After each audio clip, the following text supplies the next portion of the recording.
नमस्कार, मैं विवेक और आज की चर्चा का विषय होगा MSD4 का टॉपिक अंधा युग, जो कि धर्मवीर भारती द्वारा रचित एक ऐतिहासिक नाटक है। यह नाटक समकालीन मध्यवर्गीय यथार्थ से संबंधित है, जिसमें महाभारत की कथा के 18वें दिन का वर्णन है, किंतु यह वर्णन महाभारत की कथा से भिन्न है। इस नाटक के अंदर इस वीडियो के अंदर हम लोग परीक्षा की दृष्टि से जो महत्वपूर्ण बिंदु हैं उस पर चर्चा करेंगे कि इतना पढ़ लेंगे हम लोग तो अच्छी तरीके से पेपर करके आ पाएंगे। तो प्रमुख पात्रों को देख लेते हैं। इसमें प्रमुख पात्र सैनिक, प्रहरी, याचक, वृद्ध, व्याध, ये लोग जो हैं सामान्य पात्र के तौर पर इसमें देखने को मिलते हैं। कृष्ण जो कि दिव्य पात्र हैं, पांडव और कौरव जो कि राजसी पात्र के रूप में उभरे हैं। पांडव में अर्जुन, युधिष्ठिर और कौरवों में दुर्योधन, दुशासन आदि। कृपाचार्य, अश्वत्थामा जो कि ब्राह्मण पात्र हैं। भीष्म, विदुर महाज्ञानी हैं। धृतराष्ट्र अंधे राजा हैं। संजय जो कि दिव्य दृष्टि से संपन्न व्यक्ति हैं। ब्रह्मास्त्रधारी अर्जुन और दुर्विनीत व क्रोधी दुर्योधन इसके पात्र हैं। आगे बात करते हैं नीतिवादी युधिष्ठिर जो कि हमेशा सत्य पर चलने वाले हैं। अगले पात्र आते हैं अजेय भीष्म, जिन पर कोई विजय नहीं प्राप्त कर सकता। भीम है, भीष्म नहीं है। अगले पात्र हैं धर्म युद्ध के नाम पर अधर्म युद्ध का विरोध करने वाले बलराम जो कि श्री कृष्ण के भाई हैं।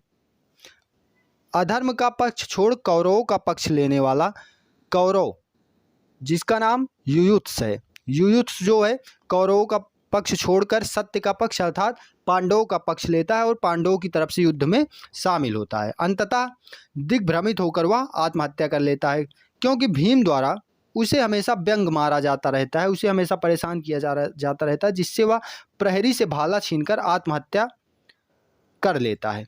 और इस पर जो है भारती लिखते हैं, धर्मवीर भारती लिखते हैं कि अस्त्र रहेंगे तो उपयोग में आएंगे ही। अब तक वे अस्त्र दूसरों के लिए उठते थे, अब वे अपने ही विरुद्ध काम आएंगे। तो इस प्रकार यहाँ पे इन्होंने इसका वर्णन किया है। आगे देखते हैं अश्वत्थामा अगला पात्र है जो कि वास्तविक चरित्र है और आधुनिकता से पूरी तरह मीन्स जो मध्यवर्गीय मानसिकता है उसे पूरी तरह संबंधित है, जिसमें कटुता, आक्रोश, प्रतिहिंसा, प्रतिशोध आदि सभी दुर्गुण उसमें व्याप्त हैं।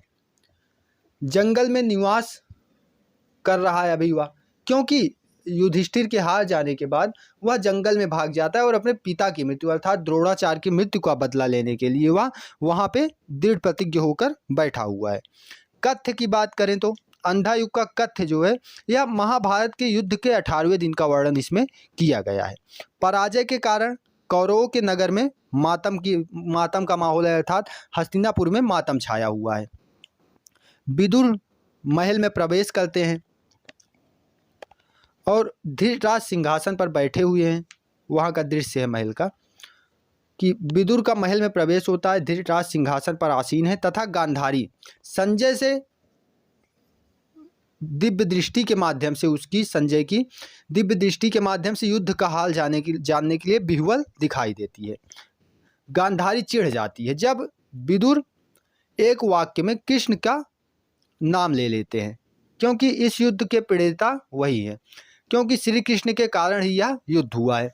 गांधारी ऐसा मानती हैं और इसीलिए उनका नाम मात्र ले लेने से गांधारी पागल हो उठती हैं। जब विदुर उसे माँ कहता है तो और भी वह पागल हो जाती है और कहती है कि कृष्ण ने भी मुझे माँ कहा था और 17 दिन के भीतर मेरी सभी संतानें समाप्त हो गई। और वो गुस्साती क्यों है कृष्ण का नाम लेने पे, इसे निम्न वाक्यों के माध्यम समझते हैं, जिसे विदुर ने कहा था कि कृष्ण ने कहा था, विदुर कहता है श्री कृष्ण ने कहा था मर्यादा मत तोड़ो, तोड़ी हुई मर्यादा कुचले हुए अजगर सी गुंजिलक में कौरव वंश को लपेटकर सूखी लकड़ी सा तोड़ डालेगी। फिर उसी दौरान वृद्ध याचक का प्रवेश होता है महल में, जो भविष्य वक्ता है, भविष्य का प्रतीक है। कौरवों की विजय की घोषणा की थी इसने, किंतु होता ठीक उसके विपरीत है और कौरव हार जाते हैं। तो वह आकर महल में कहता है कि कृष्ण के बीच में आने से सारी भविष्यवाणी निरर्थक हो गई। याचक कहता है, उस दिन यह हुआ जब कोई भी मनुष्य अनासक्त होकर चुनौती देता है इतिहास को, उस दिन नक्षत्रों की दिशा बदल जाती है। तो यहाँ पे इन लाइनों के माध्यम से याचक ने अपनी बात कही। अब इसके बाद संजय महल में जाकर कथा बताने के बजाय जंगल में घूम रहे हैं, क्योंकि इस लज्जाजनक पराजय को महल में कैसे कहूँगा यह सोचकर वह संजय बहुत परेशान है और जंगल में भटक रहे हैं। तभी संजय की मुलाकात कृतवर्मा से हो जाती है।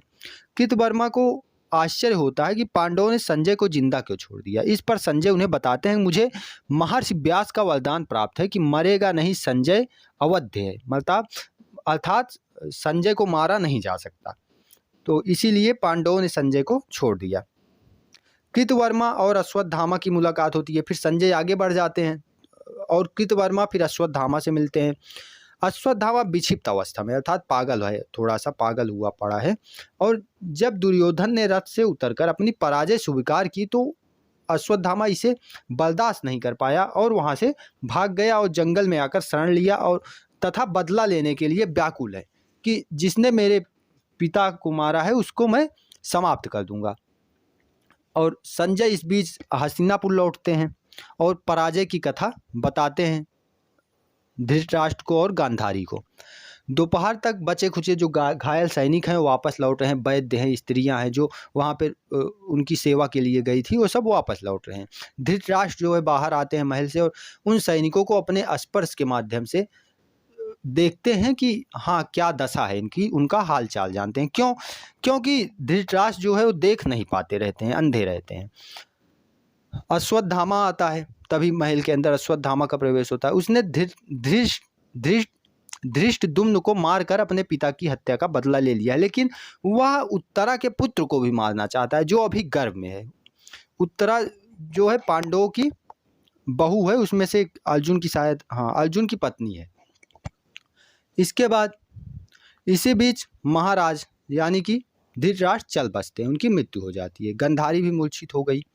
युधिष्ठिर को समाचार मिला कि अब इधर युधिष्ठिर का दृश्य आता है कि युधिष्ठिर को समाचार मिला कि युयुत्सु ने माता पिता का अंतिम संस्कार करने के बाद आत्महत्या कर ली है। और आत्महत्या कैसे की थी इसका जिक्र हमने पहले कर लिया है। इस पर हताश निराश युधिष्ठिर जो है हिमालय चले जाने का फैसला करते हैं, जो कि जीत कर भी हार चुके थे। वो अपने को हारा हुआ महसूस करते हैं और हिमालय जाने का निर्णय करते हैं। उधर यादव कुल में भी अर्थात कृष्ण के साम्राज्य में भी कलह मची हुई है।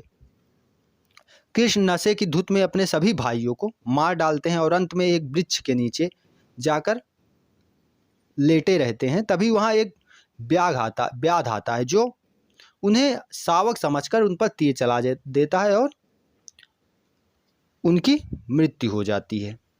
और यहीं पे नाटक समाप्त होता है और कलयुग का प्रारंभ यहीं पे नाटक में दिखाया गया। उसके बाद भाषा की बात करें तो यह एक काव्य नाटक है।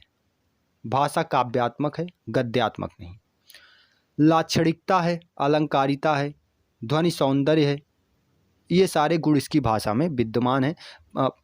पंक्तियाँ अपने आप से बना के कुछ जो इसमें टर्म्स हैं जैसे कि काव्यात्मक नाटक है, भाषा काव्यात्मक है, गद्यात्मक नहीं है, लाक्षणिकता अलंकारिता विद्यमान है, इसमें ध्वनि सौंदर्य है। इसको हम दिखा सकते हैं जो हमने पीछे अभी स्टोरी पढ़ी है, इसी स्टोरी को लिखते हुए वहाँ पे प्रूफ करते चलेंगे कि हाँ ये यहाँ लाक्षणिकता अलंकारिता है, ध्वनि सौंदर्य दिख रहा है। तो इस प्रकार इसको हम दिखाते चलेंगे। आगे बात करते हैं आधुनिकता पर। आधुनिकता अधिकतर कथ्य वस्तु प्रख्यात है अर्थात ऐतिहासिक है, किंतु कुछ अंश उत्पाद्य है, काल्पनिक है। ठीक है, स्वयं लेखक ने भी इस चीज़ को माना है कि परंपरा में भी यह अनुमति है कि ऐतिहासिकता में काल्पनिकता डाली जा सकती है। तो इसीलिए यहाँ पे लेखक ने भी, धर्मवीर भारती ने भी यहाँ पे ऐसा किया है।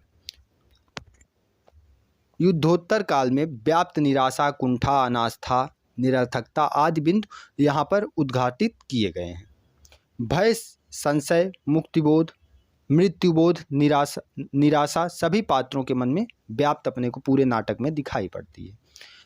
हर युद्ध के बाद अंधा युग ही उदित होता है, चाहे वह महाभारत हो या वर्तमान का परिदृश्य हो, कि हर युद्ध के बाद हमेशा अंधा युग ही आता है। धर्मवीर भारती ने लिखा है, उस दिन जो अंधा युग अवतरित हुआ जग पर, बीतता नहीं रह रह दौर आता है।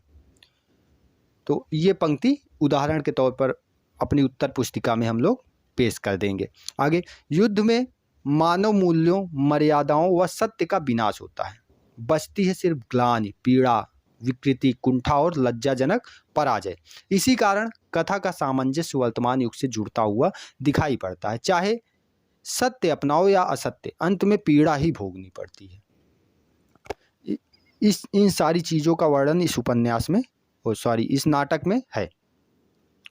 जिन मूल्यों की स्थापना के लिए युद्ध लड़ा जाता है, उन्हीं मूल्यों का ह्रास युद्ध में होता है, या हमें अंधा युग में देखने को मिलता है। और वर्तमान संदर्भ में भी यही सही है। उदाहरण के तौर पर हम रूस यूक्रेन के युद्ध को देख सकते हैं। आप इस उदाहरण को, इस पंक्ति को अपनी उत्तर पुस्तिका में डाल सकते हैं, जिससे उत्तर में थोड़ी जान आ जाएगी, वह वर्तमान संदर्भ से जुड़ जाएगा उत्तर। जबकि प्रजा सिर्फ इतना चाहती है कि उसे 2 वक्त की रोटी मिले और राज्य में शांति रहे। युद्ध से उसका कोई लेना लादना नहीं होता है। वर्तमान परिदृश्य में भी यही बातें सत्य हैं।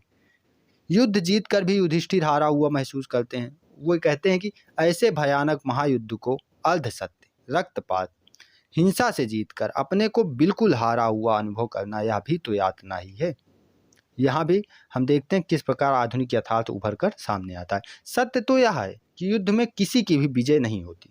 इस कथ्य के माध्यम से वर्तमान युग की समस्याओं को उजागर किया गया है। अतीत को पढ़कर वर्तमान का चित्र उभर आता है, कि इस प्रकार यहाँ हम देखते हैं कि किस प्रकार इस नाटक के अंदर हमें आधुनिकता, वर्तमान संदर्भ दिखाई देता है। यहाँ हमने बात की अंधा युग नाटक पर, जिसके लेखक धर्मवीर भारती हैं। प्रमुख पात्रों पर चर्चा की, कथ्य कथन पर चर्चा की, भाषा देखा हमने, और आधुनिक परिदृश्य में अंधा युग का संदर्भ देखा हमने। तो इस प्रकार ये रहा हमारा अंधा युग नाटक पर संक्षिप्त में चर्चा, जिससे कि हम अपने एग्जाम के क्वेश्चन भर अटेम्प्ट कर सकें। ठीक है, इसके बाद विस्तार से चर्चा कभी किसी लेक्चर में की जाएगी, जब समय रहेगा हमारे पास पर्याप्त। और इसके बाद मैंने MSD 4 का पूरा वीडियो, पूरे सिलेबस का वीडियो एनालाइज करके उसे संक्षेप में बता रखा है।